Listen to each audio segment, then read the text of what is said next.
Welcome into NBA Now by Chat Sports. I'm Chase Senior. Give me a follow on Twitter and Instagram at Chase_Senior. And over July 4th weekend, I had to do it. I purchased the iPhone 12. And the first app that I downloaded on my brand new phone, the Newsbreak app. It's the single best app that I have on my phone right now. And you can see what I'm talking about by going to chatsports.com/newsbreak. That link redirects you to the App Store, and you'll be able to download the app for free. We'll expand our thoughts on Newsbreak coming up. Let's kick off this mailbag with this question from Robert Bruce. Hi, Chase. Hi, Sam, Jeremy, everyone. What do you think the Celtics' top priority should be this season? A center or a point guard, please? Yeah, it's center or a point guard. I think you're looking at maybe a trade for Miles Turner. You trade away Kemba Walker, so you need to fill that point guard spot. How do you address that? Do you go after a guy like Kyle Lowry? Do you go after a guy like Mike Conley? Do you want to go after an athletic point guard like Dennis Schroeder? There are a couple of really good point guard options out there. I think Chris Paul is going to opt out, but obviously I think he's going to re-sign with the Phoenix Suns, so that takes him off the table. Do you want to go with a guy like TJ McConnell, who might be a pretty solid backup or spot starter, but reminds me a lot of Peyton Pritchard? All of those options on the table. A cheaper big, maybe Andre Drummond. Move ahead with this question from Davis Painter. Would Kuzma and Trez and a first-round pick be enough for Buddy Hield? You know what? I haven't thought about that, Davis, but it's a good question. Because if Buddy Hield continues to have a contentious relationship with the Kings, which is what it has been over time, and he wants out, does he try to force a trade? And if the Kings want to get back some value and some young pieces, Montrezl Harrell has a player option. Could that be an option? Kyle Kuzma is a player who hasn't lived up to expectations with the Lakers. Could he become better with less pressure in Sacramento?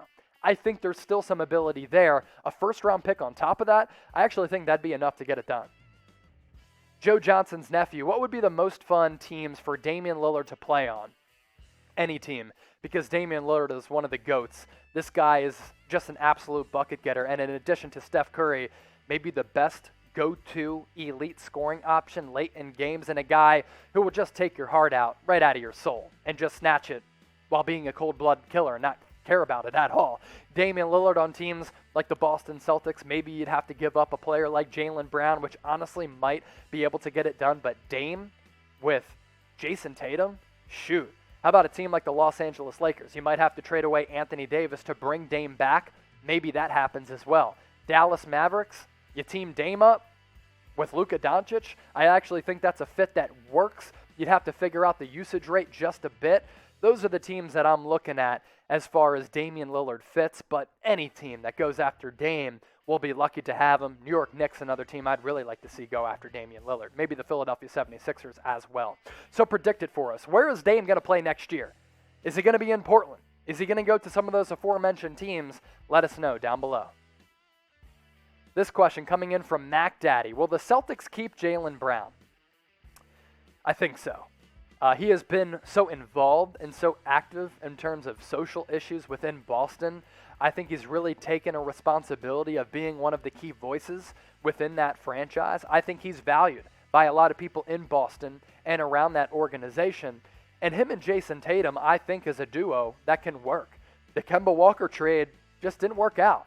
And Kemba Walker was off injured, and that knee just didn't seem right. I think you need to get the point guard spot right and get a better fit in there, and a better point guard with Tatum and Brown really makes the Celtics dangerous. And look, they've been to, 2 Eastern Conference Finals over the last 3 or 4 years. This is still a really good team, but because of injury issues, because of COVID, that's why they went 500 and were out in the first round. AYM_Smoxy with this question. Is Devin Booker a top 3 shooting guard? I would put him in that category. I think it's Steph Curry, who, okay, maybe he's a point guard, shooting guard. I don't really care about positions anymore in basketball. It's positionless, really, at this point. Who are the best shooters at the guard spot? Let's say that. Steph Curry, Damian Lillard, Devin Booker. Now, am I going to sit here and say he's the next Kobe Bryant? I don't know about that. The Mamba was one of one. Could Devin Booker be that over time? Has he been overly impressive throughout the playoffs? There's no doubt about that. Is he a top 3 shooting guard? I actually think he is. So, good question there. Anish Anand, who is more clutch, Kevin Durant, Kawhi Leonard, or Steph Curry? Which player, I'll repose this question and kind of frame it a little bit differently. coming down the stretch, who do I want taking the game-winning shot? It's Kevin Durant, because I think he's unstoppable. We have never seen a player like KD, as athletic, as long, who can create a shot at that size and athleticism, who can also play really good defense. But Kevin Durant can hit you with the pull-up. He can hit you with the step back. He can hit you anywhere across the floor, from the logo, from the corner, from the wing, from straight away. Those other players, Kawhi may be in that category as well, but he doesn't have the length and the athleticism that Kevin Durant has, and Steph Curry a little bit smaller. So give me KD in that situation. So a little background for me. I joined the team here at Chat Sports March 1st, and I've absolutely loved my time here, but I came to Chat Sports from a local news station, and I got to see behind the scenes how local news works. And I can tell you this, it's not all that glamorous. It can be somewhat hyperbolic. There can be an exaggeration and a twisting of facts to fit a certain narrative. So are you tired of watching the news like I was tired of working for the news? Get your votes in, type Y for yes or type N for no. And if the answer is yes, you should definitely download the Newsbreak app by using that link at the bottom of your screen, which will redirect you to the App Store. Here's what I'm talking about. On one single feed, it basically aggregates all of your local news on one single feed on your phone. You get your local news and weather, your politics, food, pop culture, and entertainment news, your sports content on one single feed. The cool feature, wherever you're living, you type in your zip code, and basically all of the news happening in your neighborhood filters right onto your phone. So once again, chatsports.com/newsbreak. That link redirects you to the App Store. You can download the Newsbreak app and help support the show. Let's move ahead in this mailbag with this question from Charles Rollins. Should OKC go after Kuzma or Ben Simmons? I don't think they want to go after Ben Simmons because Ben Simmons is a win-now player. Do you want to go after Kyle Kuzma? I think he's an intriguing trade target. He's only on the books for the next couple of seasons at $13 million. So if he plays like the player who we saw was a decent scorer as a rookie and in his second year on some, frankly, bad teams, especially his second year when I believe LeBron James is out of the lineup, I think Kyle Kuzma can recapture some of that magic. It's just so hard for a young player to play good basketball alongside LeBron and alongside Anthony Davis. You don't get as many shot opportunities. There's also a ton of pressure. I think going to OKC for Kuzma would do wonders for his confidence. Patrick K. with this question. Kelly Oubre sign and trade possibilities. Yeah, the Warriors, I think, are going to let him go. Kelly Oubre was also on a recent podcast with Chris Haynes and basically said he was very frustrated with his role with the Warriors this past year, having to come off the bench. I think that signals him leaving because I don't think the Warriors figure him to be a starter next year. And obviously, he doesn't want to come off the bench, nor do you want to pay $15 to $20 million for a bench player. Sign and trade possibilities, maybe like a team like the New York Knicks, Miami Heat, Boston Celtics. I don't think the Los Angeles Lakers can afford him.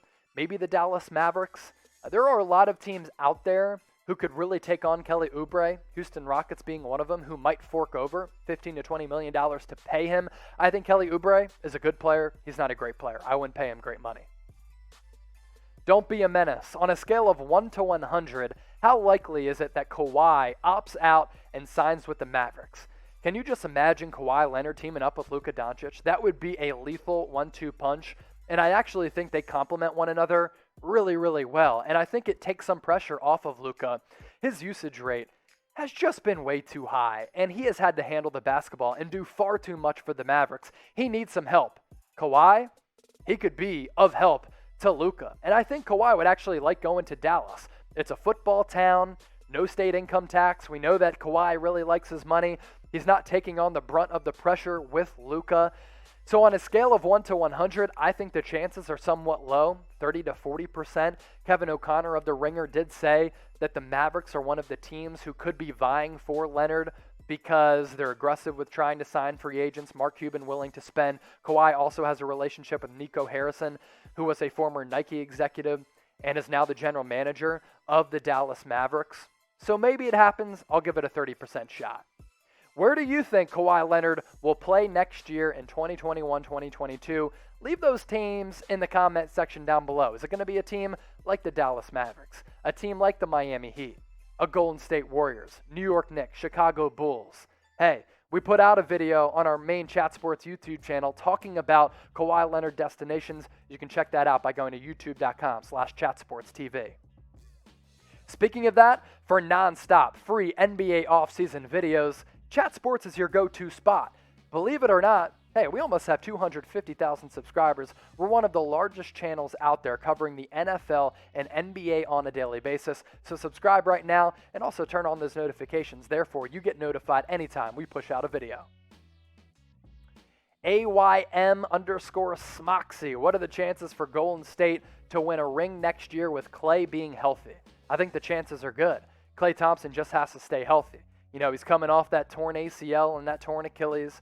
I hope he's able to return to form because when the Warriors were competing for championships, Klay Thompson was next level. A five-time All-Star from 2014 to 2019, a three-time NBA champion, one of the most elite shooters that we've ever seen, and one of the best defenders as well. So if he's back, I think the Warriors can definitely contend for a title next year. Anishanan with this question: has KD taken LeBron's title as best basketball player in the world? Yeah, I was saying this like 2 years ago, and I thought it was a viable argument to make. Right now, given KD's injury troubles, and look, he didn't suffer any major injuries this past year, but was still banged up from time to time. LeBron was injured too, if we're being honest. It's very, very close. I think they're neck and neck. All time, it's going to be LeBron. A reason why I think KD is chasing rings like he is, he wants to catch up to LeBron. Jiggle Jackson, what a name. I love it. Who should the Lakers target at number 22? The popular consensus among some draft experts, it's Chris Duarte out of Oregon. He's a long forward who can also play a little guard depending on what lineup you tried out there, a decent defender, but he's more than a 40% three-point shooter, and I think the Lakers really need to bring in elite three-point shooters to space the floor with LeBron and AD. I'd look at Chris Duarte at number 22 if they don't trade out of that pick. The Rainbow Cow, what is the piece that the Mavs need to get Luka to the NBA Finals? A legitimate number 2.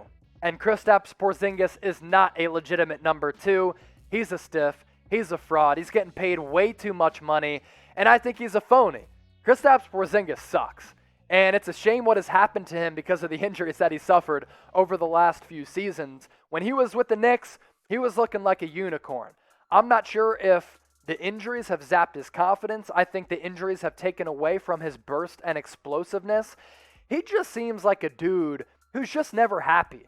He's like one of those friends who you really want to be friends with. And you hang out with him a couple times and you see that potential. You're like, Kristaps, you're a pretty chill dude. I see a lot in you. But then over time, you just realize this guy sucks. And you don't want to hang out with him anymore. I think that's what Kristaps Porzingis is.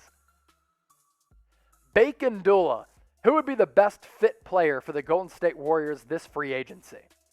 I think a wing scorer, maybe even a good point guard off the bench who can score it. Almost like what the Phoenix Suns have with Cam Payne. Because when Steph Curry is not on the floor, that offense just takes a nosedive. And with Klay Thompson coming back, it could be better. And you have Jordan Poole coming off the bench, and I think he's actually a pretty good bench scorer. But I think just a go-to scoring option off the bench for the Warriors if they don't elect to trade for one of the marquee superstars who could be available via trade. You get Klay Thompson back. I think the Warriors are in a pretty good spot. They definitely, though, need a better scoring option at the point guard spot, but also coming off the bench.